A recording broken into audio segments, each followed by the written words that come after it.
साथ ही समय अभी उनको सुनने का है जिनके लिए हम जहाँ आप लोग बैठे हुए हैं।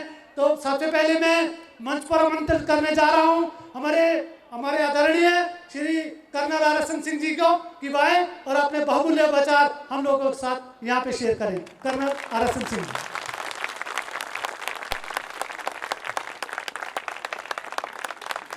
देवियों और सज्जनों,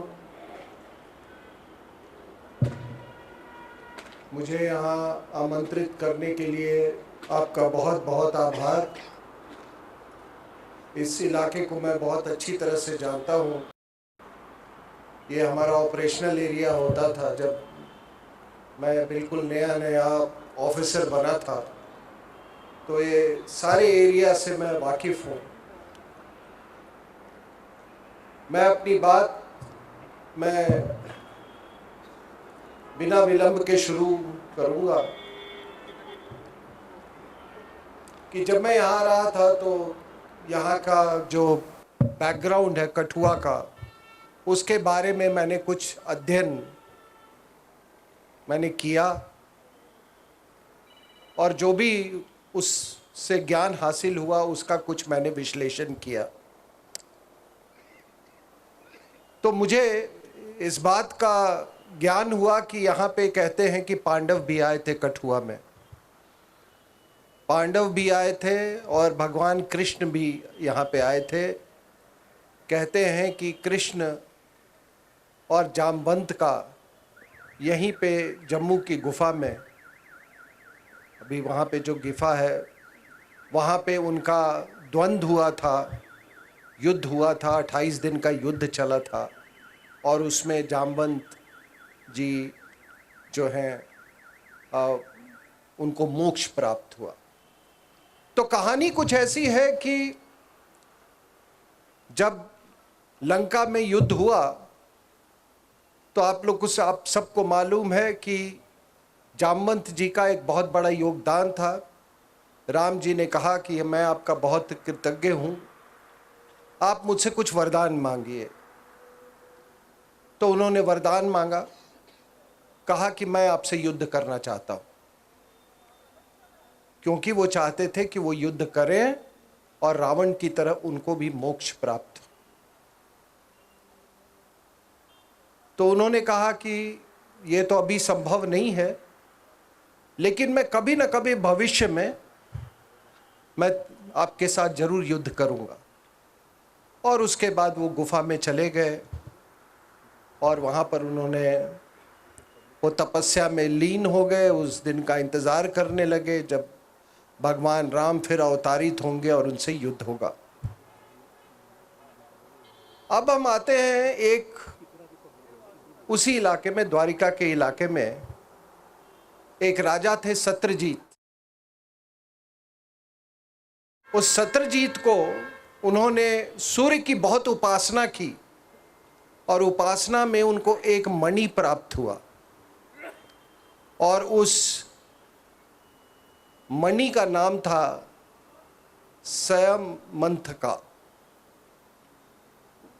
उस मणि का नाम था। तो जब वो मणि भगवान सूर्य जब प्रसन्न होकर उनके दिए उनकी तपस्या से, तो उन्होंने कहा कि इसमें से कुछ न कुछ सोना जो मांगोगे ये इस मणि से तुमको प्राप्त होगा। तो भगवान कृष्ण सत्रजीत के पास गए, बोले तुम्हें बहुत अच्छी बात है, आपको इतनी तपस्या के बाद ये मणि मिला है, आप इसको लोक कल्याण में इसका इस्तेमाल करो। उन्होंने बात नहीं मानी, उन्होंने रख लिया, अपना जो पूजा स्थल था वहाँ रख लिया। एक दिन उनका भाई जो था प्रसेन, वो उस मणि को पहन के वो शिकार के लिए गया और वो शिकार, किसी शेर ने उस मणि को देखा और सोचा कि ये मांस का टुकड़ा है और उसको मार डाला। अब सत्रजीत को मालूम नहीं कि उसका भाई कहाँ गायब हुआ। वो कृष्ण भगवान पे शक करने लगे और उस दिन विनय चतुर्थी का दिन था। भगवान कृष्ण ने देखा कि उस दूध के ग्लास में उन्होंने चांद का प्रतिबिंब देखा और उन्होंने कहा कि हम सबको अपने कर्मों का फल मिलता है, इसलिए मेरा ये कर्तव्य बनता है कि मैं उसको जाके ढूंढ के लाऊं। तो जब वो ढूंढने गए तो उन्होंने देखा कि उसके नाखून थे, शेर के कुछ नाखून थे, दांत थे। वो उसी दिशा में वो चल पड़े और तब उनकी मुलाकात होती है एक भालू से। फिर वो भालू से युद्ध होता है, वही जामवंत थे। 28 दिन तक युद्ध चला। जामवंत की जो शक्ति है वो धीरे धीरे कम होने लगी। वो उसको एहसास हो गया कि यही भगवान राम के अवतार हैं और उसने वो मणि जो है वो लौटा दिया, उनको दे दिया। फिर वो गए, शत्रुजीत को उन्होंने कहा कि ये तुम्हारे भाई के साथ ये हुआ है। अब मैं ये बात उन्होंने जब उसको लौटाया तो फिर उन्होंने कहा कि मुझसे बहुत भूल हो गई, मैंने आप पे शक किया, आप मेरी बहन से विवाह कर लीजिए सत्यभामा से, और कहा आप ये मणि भी ले जाइए। उन्होंने कहा नहीं, इस मणि का इसको तुम ही रखो। और उसके बाद उस मणि से उन्होंने अपनी पूरी प्रजा की अपार सेवा की। मैं ये कोई कहानी ये पंडित के रूप में नहीं कह रहा हूँ, मैं इससे कुछ इसमें संदेश छिपा है। और सबसे पहला संदेश है कि जिस गुफा की मैंने बात की और जिस घटना की बात की, तो ये जम्मू के भी लोग, इस इलाके के भी लोग उसको क्लेम करते हैं, पोरबंदर में भी लोग मानते हैं कि वहाँ की गुफा में हुआ था, और मध्य प्रदेश के भी लोग उसी चीज को मानते हैं। तो सबसे पहली बात कि आप भारत की संस्कृति की निरंतरता देखिए।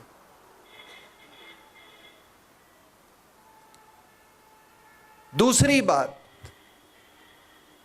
कि ये देखिए कि किस तरह से हमारे यहां हर जगह, हिंदुस्तान का कोई ऐसा जगह नहीं है जो किसी पौराणिक कथा से नहीं जुड़ा हुआ हो। तो ये जो भौगोलिक एकता जो आप देखें, आप दुनिया का कोई एक देश बता दो जहां पर इतनी भौगोलिक एकता हो। कहाँ जम्मू, कहाँ पोरबंदर, एक बिल्कुल नॉर्थ, एक बिल्कुल वेस्ट, एक सेंट्रल इंडिया में मध्य प्रदेश। तो ये निरंतरता और ये भौगोलिक एकता, ये कितनी बड़ी चीज है। ये जो लोग कहते हैं कि भारत में ये बहुत ही डाइवर्स कंट्री है, यहाँ पे विभिन्न तरह के लोग रहते हैं, इतना डाइवर्स कंट्री, दुनिया इतना ज़्यादा एकता वाला राष्ट्र इस धरती पे न कभी पैदा हुआ है न पैदा होगा, क्योंकि हम अनंत काल से हम सनातनी।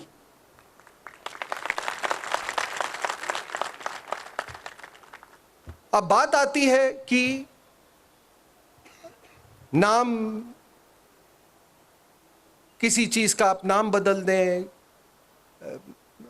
ये आप प्रयागराज को इलाहाबाद बना दें, किसी ने पटना का अजीमाबाद बना दिया था, ये तरह तरह की चीजें हुई हैं।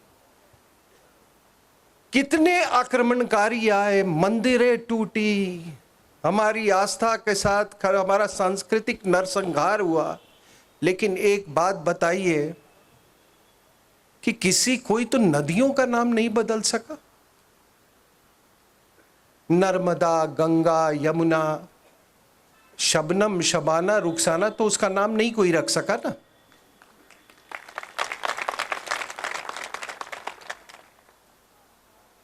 हमारे जो पर्वत हैं, किसी ने हिमालय और शिवालिक को अकबर और रहीम का तो कोई नाम नहीं दे सका।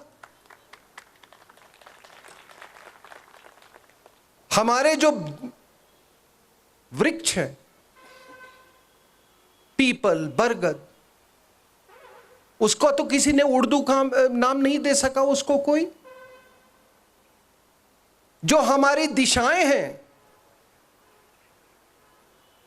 उत्तर दक्षिण पूरब पश्चिम, उसका तो कोई उर्दू नाम कोई नहीं रख सका। राम बाण होता है, अल्लाह बाण तो नहीं होता है ना।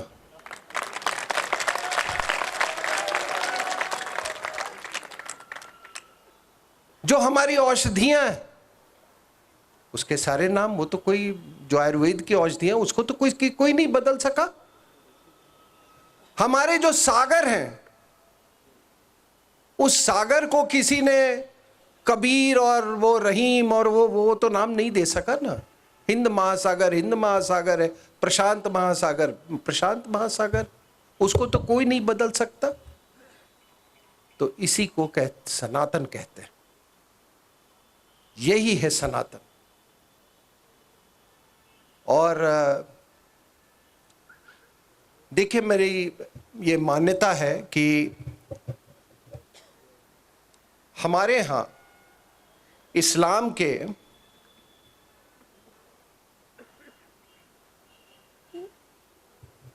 ये जिस मैंने बात किया ये मणि के बारे में, समंथका के बारे में, तो ये समंथका ही, और मेरा पूर्ण विश्वास है कि यही मणि को हम कोहिनूर बोलते हैं। क्योंकि हमें तो मालूम है कि बाबर ने इब्राहिम लोदी से लिया और फिर किस तरीके से मुगलों के पास आया, फिर उस कोहिनूर को नादिर शाह ने लूटा, नादिर शाह ले गया, फिर अहमद शाह दुर्रानी के पास आया, अहमद शाह दुर्रानी से महाराजा रंजीत सिंह के पास आया, फिर महाराजा दिलीप सिंह से कैसे, वो 10 साल के थे, उससे कैसे वो ब्रिटिश की महारानी के पास गया, और आज भी वो ब्रिटेन में ही है। लेकिन आपने कभी गौर किया है इस बात को कि वो जिसके पास भी गया उसके पास टिका नहीं। कोहिनूर को कभी खरीदा और बेचा नहीं गया। वो इसलिए नहीं टिका क्योंकि वो वैभव, गुरूर, ऐश्वर्य, इसका प्रतीक बना के लोगों ने रखा। शाहजहां अपने सिंहासन पे लगाता था, ब्रिटेन की रानी जो थी वो उसको पहनती थी, उसको तराशा गया और उसका वजन 43% कम किया गया। अब आप बताइए कि भगवान कृष्ण को तो वो मिल रहा था, वो कोहिनूर जिसको मैं समंतका कह रहा हूं, वो तो भगवान कृष्ण को वो दे रहा था सत्यजीत, लेकिन उन्होंने नहीं लिया। उन्होंने कहा कि ये लोक कल्याण के लिए इसका इस्तेमाल करो। कितनी बड़ा दर्शन और कितनी बड़ी ये हमारी सनातन की मान्यता है, क्योंकि इन लोगों ने अपने इसको गुरूर का चिन्ह रखा, इसलिए इन सब का कभी भला नहीं हुआ। उस कोहिनूर से इनका लाभ नहीं हुआ, न मुसलमानों का लाभ हुआ, न ब्रिटिश शासकों का कभी लाभ हुआ उससे, और हो भी नहीं सकता है। क्योंकि वो जो सूर्य भगवान से जो कोहिनूर जो दिया गया था, यानी कि समंतका मणि, वो भगवान का वरदान था, और उस वरदान को एक सनातनी के अलावा उसका कोई सदुपयोग नहीं कर सकता है। अभी हमारे यहां भगवान कृष्ण ने तो लौटा दिया, लेकिन बाकी मजहबों में क्या परंपरा है? हीरे जवाहरात लूटो, उसकी बांट कैसे हो, मजहब का मुखिया ही उसको लूटपाट करता था। उस एक मजहबी किताब में, उस मजहबी किताब में लिखा हुआ है कि उसको लूट की बांट को किस तरीके से उसको बांटना है।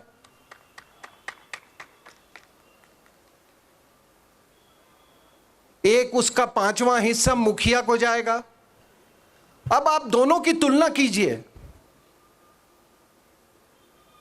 सनातनी सोच और मजहबी सोच, यही धर्म और मजहब में फर्क होता है। और ये जो लूट वाले जो लोग हैं, ये लूट की परंपरा वाले जो लोग हैं, वही हमारे सब कॉन्टिनेंट, इंडियन सब कॉन्टिनेंट, यानी कि भारत, बांग्लादेश, पाकिस्तान, ये पूरा जो सब कॉन्टिनेंट है, ये वही लोग हैं, उसी परंपरा के लोग हैं। और उसी परंपरा के लोग कश्मीर घाटी में रहते हैं। ये लूट वाली परंपरा के लोग, वो कृष्ण वाली परंपरा के लोग नहीं। इनको वो मनी या कोहिनूर लोक कल्याण के लिए नहीं चाहिए, इनको वो मनी चाहिए जिहाद के लिए। ये फर्क है सनातन और मजहब का। मेरा अपना मानना है कि हिंदुस्तान के जो मुसलमान हैं, उनके दो हिस्से, दो कंपोनेंट है। एक हिस्सा वो है जो कि इनके मुसलमान बनने का पहले का था, वो हिस्सा जो कि फरूक अब्दुल्ला के परिवार का राघो राम कौल के पहले के था। समझ रहे हैं, ये राघो राम कौल का वंशज है। तो एक कंपोनेंट वो है और एक कंपोनेंट पोस्ट मुसलमान बनने के बाद। तो क्या है कि ये जो कंपोनेंट्स की हम बात कर रहे हैं, और इस पर बड़े गौर से आप इस पर विचार कीजिएगा कि जिस मुसलमान का जो प्री मुस्लिम जो कंपोनेंट होता है, वो अगर भारी हुआ दूसरे की तुलना में, पोस्ट कंपोनेंट के तुलना में, वो तो इंसान रहेगा। लेकिन अगर पोस्ट मुस्लिम कंपोनेंट अगर भारी हो गया तो वो इंसान से हैवान हो जाता है। और यही हुआ है आपके लश्कर तोयबा, जैश मोहम्मद, जमायत इस्लामी, ये देवबंदी, ये बरेलवी, अहले हदीस, ये सब ये हैवान की कैटेगरी में है, क्योंकि इनका जो पोस्ट मुस्लिम बनने के बाद का जो कंपोनेंट है वो कहीं ज़्यादा भारी हो गया, और जितना ये भारी होता जाएगा वो उतना ही विनाशक होगा। मैं आपके सामने ये बातें इसलिए बोल रहा हूं कि ताकि मैं किसी के दिल को, किसी के दिमाग पर मैं चोट मार सकूं, लोगों को सोचने पर मजबूर कर सकूं। बहुत आसान है मंच से आके मैं भी नारे लगा सकता हूं, कुछ भी कर सकता हूं, लेकिन इस बात को, क्योंकि हिंदुस्तान में दुनिया में सबसे ज़्यादा मुसलमान हैं, इंडोनेशिया और इंडिया दो कंट्री जहाँ पर सबसे ज़्यादा मुसलमान है, हमारा ये कर्तव्य बनता है कि हम इस्लाम के बारे में जाने। और इस्लाम, मैं बार बार कहता हूं कि हमारा मुसलमानों से कोई झगड़ा नहीं है, हमारा इस्लाम से झगड़ा है, क्योंकि इस्लाम में गज़वाए हिंद है, गज़वाए ब्रिटेन नहीं है, गज़वाए फ्रांस नहीं है, गज़वाए जर्मनी नहीं है, गज़वाए रशिया नहीं है, गज़वाए हिंद है। तो ये बताइए कि ये मंथन, ये ऐसी गोष्ठी और ऐसा विश्लेषण कहां होना चाहिए? ये हिंदुस्तान में होगा। और ये बहुत खुशी की बात है, बहुत संतोषजनक, ये जो कुछ कार्यक्रम चल रहे हैं चारों तरफ, वो काफी संतोषजनक है कि लोग अब उन चीजों के बारे में जानना चाहते हैं जो कि उनसे छुपाया गया था। अगर हमारे जो बातें आपको मैं आज बता रहा हूं इस मंच से, अगर ये बातें मेरे जैसे लोग अगर 1947 के पहले आपको बताते, उस समय तो अंग्रेजों का राज था और इन्होंने उस समय एक ब्लास्फेमी का भी एक वो पूरा एक दहशत सा किया हुआ था, आज भी है, तो ये बातें तो कभी होती ही नहीं थी। अगर ये बातें होती तो स्थिति आज यहां तक नहीं पहुंचती। हम लोग कल जम्मू में थे, कुछ बहुत आदरणीय लोगों के साथ बैठे हुए थे और भी इसके पहले भी आए थे। लोगों ने मुझसे कहा कल भी कि अगर ये 370 नहीं हटता तो साल भर के अंदर में वहां से जम्मू से हिंदुओं का जम्मू से भी पलायन हो जाता।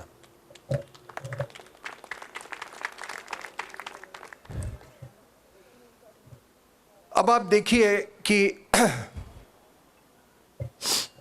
ये जो मैं दो कंपोनेंट की बात किया मैंने कि पोस्ट मुस्लिम और प्री मुस्लिम, अगर दुनिया मतलब हिंदुस्तान में अगर आप देखें कश्मीर के अलावा और कश्मीर से बहुत पहले, तो ये जो पोस्ट मुस्लिम कंपोनेंट में है सबसे ज्यादा भारी रहा है केरला में। अगर केरला में आप देखें, वेस्टर्न जो कोस्ट है केरला का, जो अरेबियन सी से लगा हुआ है, ये पूरा मालाबार का जो इलाका जो है, काजीकोड, कन्नूर, कासरगोड, पल्लापुरम, वायनाड, जहाँ से ये राहुल गांधी चुनाव लड़ता है, उसने बहुत सोच समझ के वहाँ से चुनाव लड़ा है, ठीक है ना। वायनाड, कोयम्बटूर, तो ये सारा का सारा ये एक जिहादी सिस्टम, इकोसिस्टम का एक हिस्सा है, आज से नहीं। इन लोगों ने पोर्चुगीज पहले उनका वर्चस्व था, उसके खिलाफ जिहाद लड़ा, फिर फ्रेंच आए उनके खिलाफ जिहाद लड़ा, और फिर टीपू सुल्तान और हैदर अली का दौर आया, फिर और उनका जिहादीकरण हुआ। और अगर 1792 में अगर ईस्ट इंडिया कंपनी नहीं आती तो वो इलाका 100% मुसलमान हो जाता। तो इस बात, और अंग्रेजों के नीचे भी बहुत कम लोगों को मालूम है कि उन्होंने 50 बार जिहाद का ऐलान किया था। और 1921 में जो आप मोपला रिबेलियन जो जिसके बारे में आप सुनते हैं, जिसके बारे में एनी बसंत और बाबा साहब अम्बेडकर ने लिखा है, जो हिंदुओं का नरसंहार हुआ 1921 में, जिसके बारे में ना आपके प्रिय बापू ने बोला, उसके बारे में उन्होंने कुछ उनकी प्रतिक्रिया नहीं थी, आपके तमाम नेताओं ने कुछ नहीं बोला। और उसी का नतीजा है आज कि आप पॉपुलर फ्रंट ऑफ इंडिया को आप देख रहे हैं, वो किस तरीके से पूरे हिंदुस्तान में फैल गया। और उसी का नतीजा है कि आज अल कायदा और बाकी इस्लामिक स्टेट जैसे संगठन केरला में आज सक्रिय हैं। अभी कोयम्बटूर में ब्लास्ट हुआ, एक जमेशा मुबीन उसका नाम था है, तो मैं यूं ही देख रहा था कि एक 98 में भी एक ब्लास्ट हुआ था, उस समय अडवाणी साहब आने वाले थे, उनको असैसिनेट करने का प्लान था। तो अगर 98 और ये देखें अभी अक्टूबर में, तो 24 साल में कोई फर्क नहीं पड़ा है। जो ऐसे बादशाह जो मास्टरमाइंड था उस समय, इस बार उसका भतीजा मास्टरमाइंड था, बिल्कुल वही नैरेटिव। तो ये 24 साल से ही नहीं, यूं अगर कहें कि ये 1400 साल से कुछ भी नहीं बदला है और न बदलने वाला है। मैंने तो आपको एक 24 साल का, क्योंकि आपके यादाश्त में वो ताजा है, तो 1400 साल में कुछ भी नहीं बदला। तभी मैं कहता हूं कि आज इस्लाम को बदलने की जरूरत है।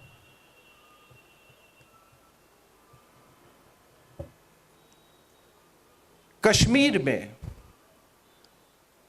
में कौन जिहाद लाया? कश्मीर में जिहाद लाने वाला, अगर पिछली शताब्दी की बात करें, वो शेख अब्दुल्ला था। उसने जिहाद की नींव ये की। आपको पुष्पेंद्र जी तफसील से बताएंगे उनके बारे में, लेकिन इतना जरूर कह दूं कि जो महाराजा थे अमर सिंह, आज उनके पूज्य पिताजी के माला अर्पण करने का हमको मौका मिला, हम धन्य हो गए। तो अमर सिंह, आप सोचिए कि ये कितने प्रोग्रेसिव, कितने विशाल बुद्धिजीवी थे। 1907 में उन्होंने ये कॉलेज खोला, 1907 में। आज उसके 110 साल हुए हैं। 1911 में उन्होंने खोला था। शिक्षा के प्रति इतने सजग थे उन्होंने। कितने स्कॉलरशिप बांटे, कितने लोग, मतलब कंपलसरी था, आपको मालूम है, एजुकेशन कंपलसरी था। और उन्हीं की स्कॉलरशिप में ये नालायक शेख अब्दुल्ला वहां गया था, अलीगढ़ मुस्लिम यूनिवर्सिटी पढ़ने। और इसने 2 साल का कोर्स इसने एमएससी का 6 साल में किया। और फिर आके महाराजा को बोला कि मुझे तो लेक्चरर बनाओ। तो महाराजा ने कहा कि तेरे को शर्म नहीं आती है? ये 2 साल का कोर्स 6 साल में तूने किया है और अब तू कह रहा है कि तो वो उसने फिर कोई स्कूल में इसको मास्टर बनाई है। तो वहीं से इसके जिहादीकरण जो है, वो इसका जो जिहादी स्वरूप है, उसी समय से ये ऊपर आना शुरू हुआ।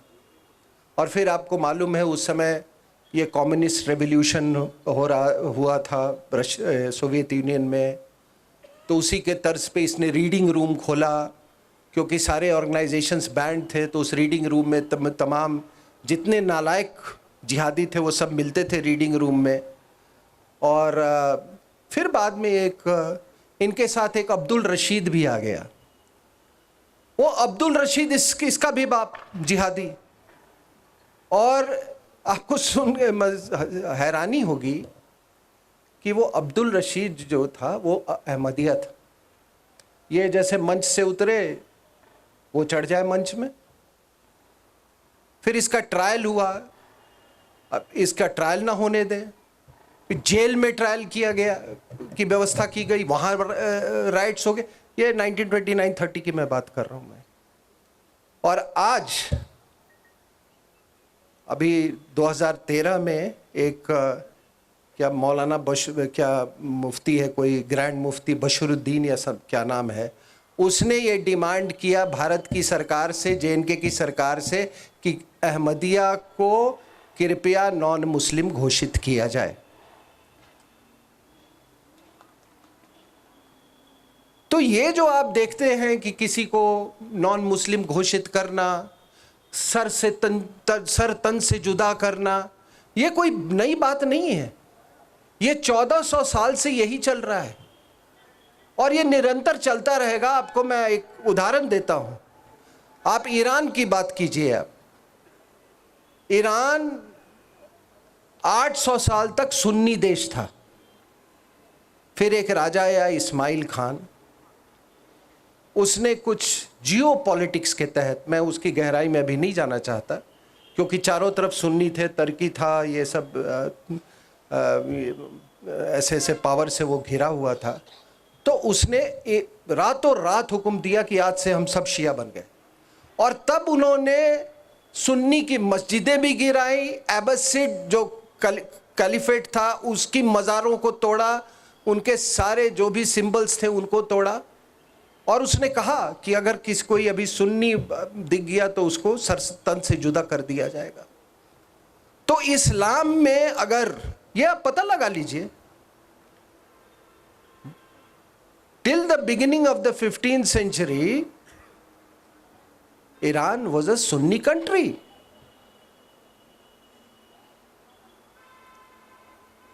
तो ये काफिर ढूंढते रहेंगे ये। अब कश्मीर में, मैंने बाकी जगह की बात की, कश्मीर में भी आपने देखा कि जिस मैं पोस्ट कंपोनेंट की बात कर रहा था, पोस्ट मुस्लिम कंपोनेंट्स, जैसे जैसे वहाबिज्म बढ़ता गया, इंसान से वो जानवर बनने लगे।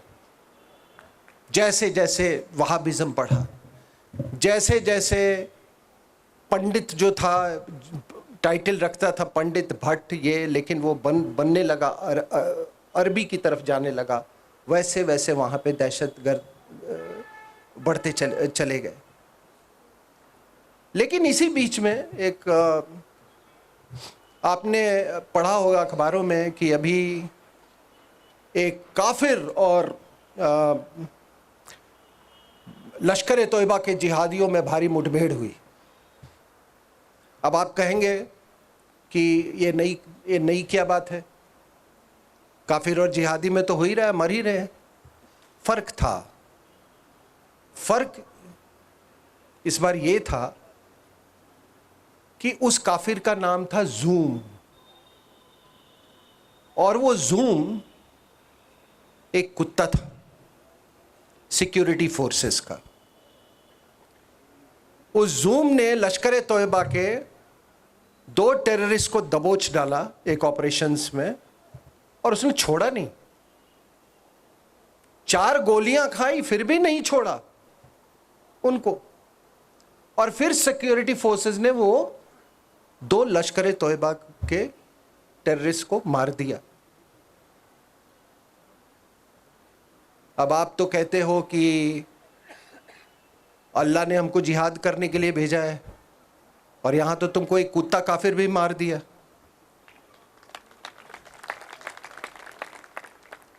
और जूम ने तो कम से कम जिसका नमक खाया था उसके तरह वफादारी दिखाया। तुम तो किसी के वफादार नहीं हो। अगर जूम से ये देशभक्ति सीख लें ये तमाम जो जिहादी हैं, तो शायद इस्लाम सुधर जाएगा, और इस्लाम अगर सुधर गया तो हिंदुस्तान भी सुधर जाएगा।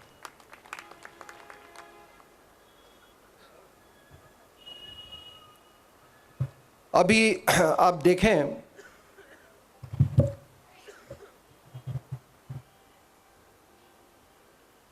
कि हम जहां बैठे हुए हैं ये भारत का सर है, और अगर ब्रेन में कैंसर हो जाए ना तो फिर ये शरीर पूरा, ये शरीर का कोई मतलब नहीं रह जाता है। बहुत क्रिटिकल समय में ये 370 हटा है। और कभी कभी मैं सोचता हूं कि जब ऐसा कुछ होने वाला होता है तो कोई ना कोई अवतारित होता है उसके लिए। वरना आप कश्मीर का आप पूरा 47 के बाद इतिहास देखो।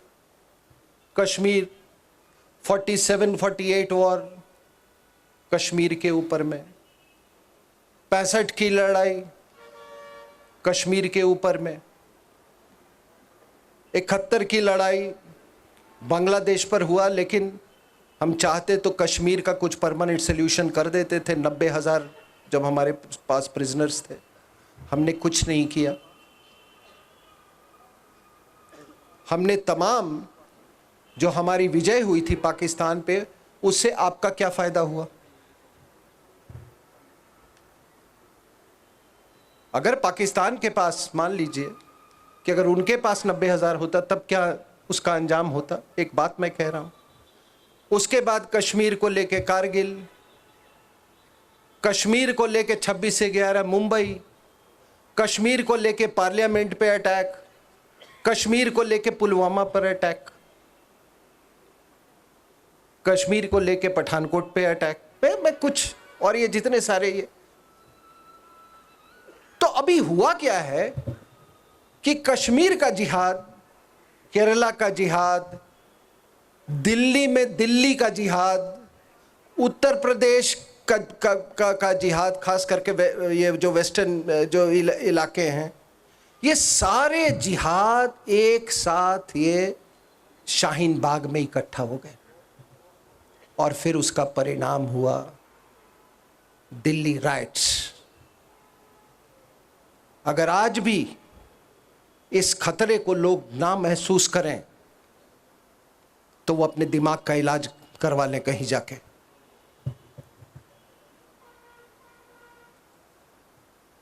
उसी आप कहेंगे कि आखिर क्यों ये जिहाद, साउथ से जिहाद, कश्मीर से जिहाद, चारों तरफ से जिहाद, ये किस तरह से दिल्ली में इकट्ठा हुआ, इसके इतने सपोर्टर्स क्यों हो, कुछ सीए के नाम पे, कुछ एनआरसी के।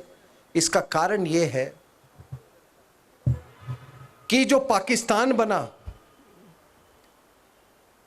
उन लोग पाकिस्तान के मूवमेंट में सक्रिय नहीं थे।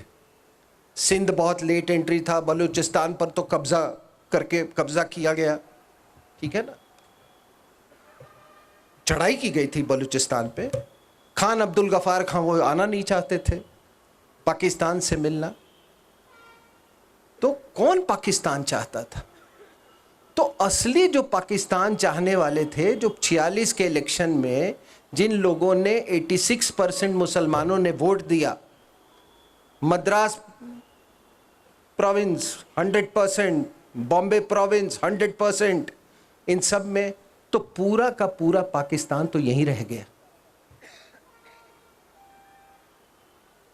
इसीलिए हमारे यहाँ ये समस्याएं, ये जिहाद की समस्याएं बढ़ती जा रही हैं, क्योंकि असली पाकिस्तान हिंदुस्तान के अंदर में है। असली पाकिस्तान देवबंद में है। असली पाकिस्तान ये बरेलवियों में है, जहाँ राय बरेली सेंटर है, जो अहले हदीस है। और सबसे बड़ा अगर जिहाद का कोई एक्सपोर्टर है, आइडियोलॉजिकल एक्सपोर्टर, निर्यात, बौद्धिक निर्यात, वो हिंदुस्तान से होता है।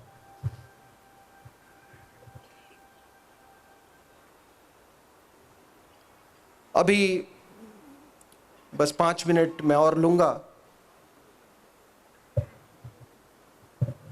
इस्लाम में तब्दीली लाने की कोशिश की जा रही है, अपने अपने तरीके से, अपनी अपनी मजबूरियां हैं। प्रिंस सलमान ने, जो कि सऊदी अरेबिया का प्रिंस सलमान है, और जो इस्लाम की जो गंगोत्री आप कहिए, जहाँ मक्का है, वो कहता है कि मैं हदीसों को नहीं मानता। ये बिल्कुल फिक्टिशियस है, इन पर भरोसा नहीं किया जा सकता है, ये 200 साल बाद लिखी हुई हैं, इत्यादि इत्यादि। उसने ये भी इंटरव्यू में कहा, और आप लोग सब सर्च करके गूगल में देख सकते हैं उसका इंटरव्यू। वो कहता है कि समय के साथ हमें कुरान को भी एक दूसरे नजरिए से देखना चाहिए। और उसने ये भी कहा है कि कुरान तो कहती है कि धरती चपटी है, कुरान तो कहती है कि धरती चपटी है, तो फिर कहा ये तो चल नहीं सकता, हमको सब मालूम है कि धरती तो गोल है ना। तो उसने कहा ये, लेकिन हमारे यहाँ के लोगों की मानसिकता देखिए। मैं तो तमाम टेलीविज़न डिबेट्स पे जाता हूँ, और वो कहते हैं कि ये मारा जाएगा, प्रिंस सलमान मारा जाएगा, क्योंकि यहाँ के मुसलमानों को ये चिंता है कि जिस रास्ते पे ये जा रहा है, अगर कट्टर पंथ जो है वो अगर हम इस्लाम से निकल जाए तो फिर गज़वाए हिंद का क्या होगा। और इस सब कॉन्टिनेंट के मुसलमान को इस्लाम से मोहब्बत नहीं है, हिंदुओं से नफरत। तो एक तो वो बदलाव की बात कर रहा है, दूसरा चाइना कर रहा है, वो हथौड़ा मार के कर रहा है। उसने तमाम कह दिया, भाई ये युगुर मुस्लिम को दाढ़ी नहीं रखोगे, वो नहीं करोगे, नमाज नहीं पढ़ोगे, इत्यादि इत्यादि, ठीक है ना। लेकिन उसके भी खिलाफ हमारे यहां कोई भारतीय मुसलमान नहीं कहता है। आज सैकड़ों डिबेट में गया हूं, मैं इन लोगों से कहता हूं, गुजारिश करता हूं कि कम से कम निंदा तो करो उसकी। भारत की निंदा करते हो तो चाइना का भी करो, एक शब्द नहीं। वो सिर्फ इसलिए क्योंकि ये समझते हैं कि चाइना पाकिस्तान को गजवाए हिंद में मदद कर रहा है। तो इनकी आप सोच देखो। इनकी अभी आपने पढ़ा होगा कि असम में 3 स्वीडिश नेशनल पकड़ाए गए, टूरिस्ट वीजा पे आए थे। क्या कर रहे थे? धर्मांतरण, टी गार्डन में। फिर 7 जर्मन्स को वहां से वो किया गया, अभी डिपोर्ट किया गया है, वो भी टूरिस्ट वीजा पे आए थे। फिर आपके उसी दौरान जब ये पूरी तहकीकात चल रही थी तो पता चला कि बांग्लादेश से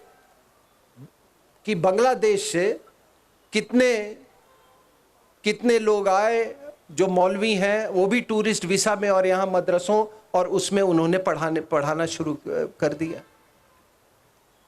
तो ये बताइए कि आखिर ये धर्मांतरण क्या होता है? आप जिस आदमी को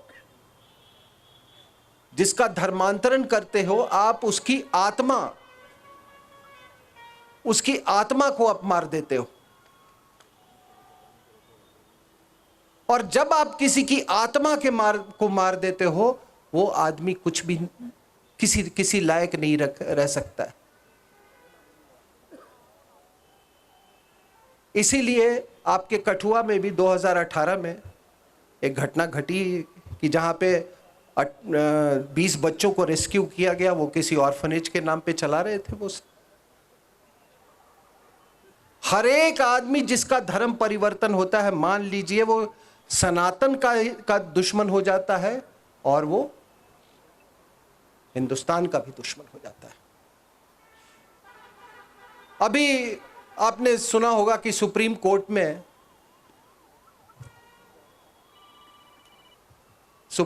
ने एक आदेश दिया कि ये जितने हेट स्पीच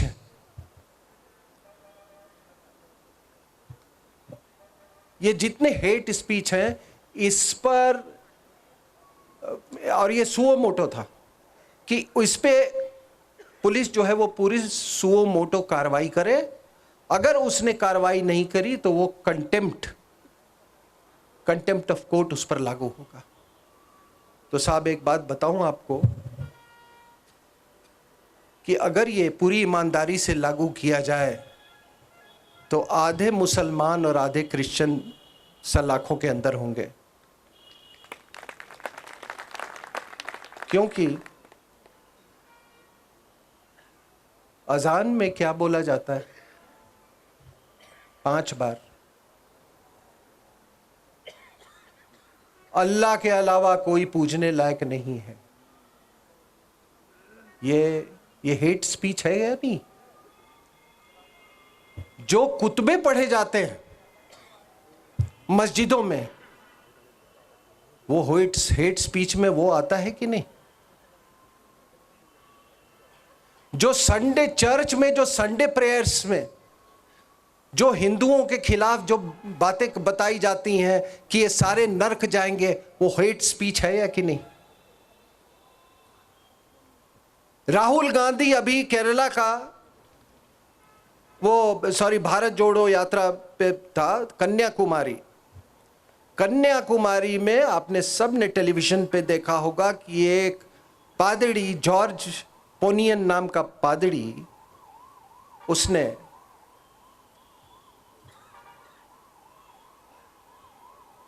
उसमें दिखा गया है टेलीविजन पे। वो कह रहा है, और उस समय नवरात्रों का समय चल रहा था, कि ये सब शक्ति वक्ति बेकार है, ये सब बकवास है, चुपचाप सुन रहा था। वो हेट स्पीच में वो आएगा कि नहीं?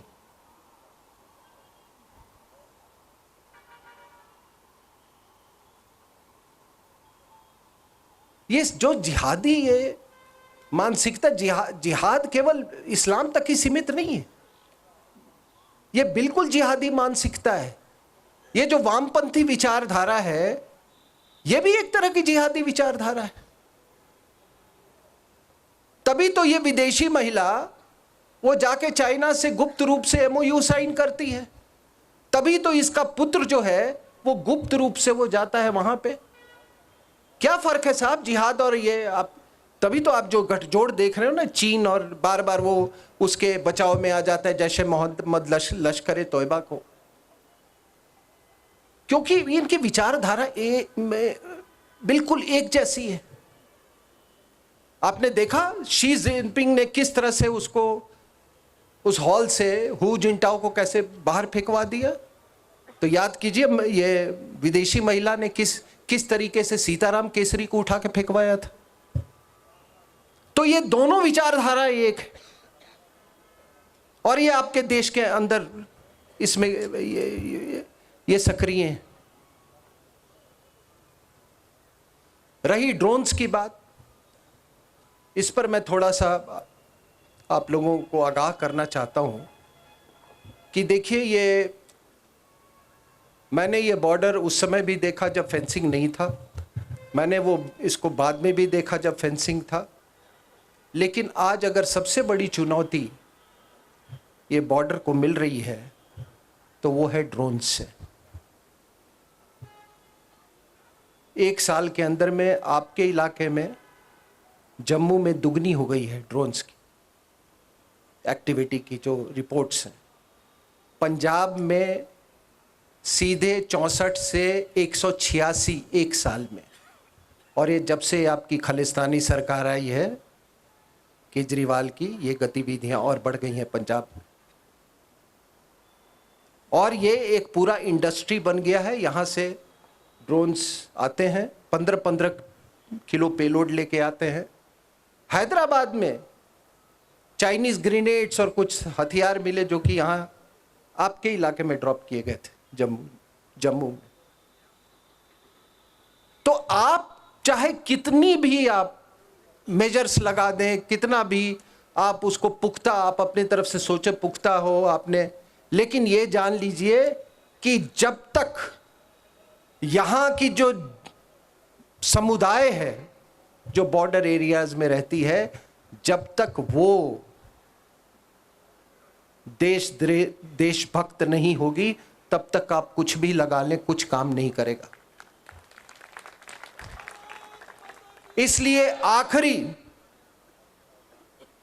बॉर्डर एरिया, चाहे इंडो बांग्लादेश बॉर्डर हो जाए, आखिर जब यहां ड्रोन से कुछ आता है तो कोई उसको कलेक्ट भी करता है। तो ये इंडस्ट्री कौन चला रहा है?